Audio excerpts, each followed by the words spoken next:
Germany অনেক land হারিয়ে ফেললো, শেষমেশ পরাজিত হলো। আস্তে আস্তে আস্তে আস্তে ওখানে হিটলার সে চিন্তা করতে থাকলো আমার ল্যান্ডগুলো ফিরে পেতে হবে।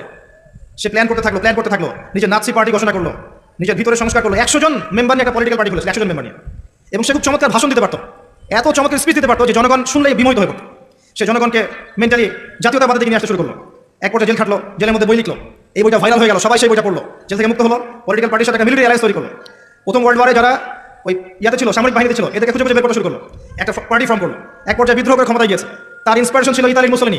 ইতালিও তখন এভাবে ক্ষমতায় ছিল, মুসলিনি ওইটা দেখে দেখে সেও ক্ষমতায় গিয়েছে। যাওয়ার পরে সে আরও মিলিটারি অ্যালায়েন্স ফর্ম করতে থাকলো, সে অর্থনীতি সমৃদ্ধ করতে থাকলো, প্রশাসনিক ক্ষমতা বাড়াতে থাকলো, অস্ত্র বাড়াতে থাকলো, ভিতরে ভিতরে কাজ করতে থাকলো।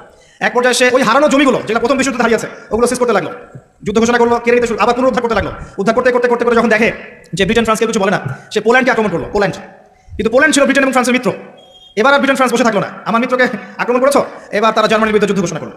আবার আস্তে আস্তে অনেকগুলো কান্ট্রি জড়িয়ে পড়লো, ইউএসএ, ব্রিটেন, এদিকে ফ্রান্স, আপনার জার্মানি, আপনার রাশিয়া, সোভিয়েত সবাই জড়িয়ে পড়লো, ইভেন জাপান পর্যন্ত জড়িয়ে পড়লো। জাপান, এই যুদ্ধ শেষ হলো এমন একটা অবস্থায় যে ইউএসএ গিয়ে জাপানের হিরোশিমা নাগাসাকিতে দুটো বোম মারলো।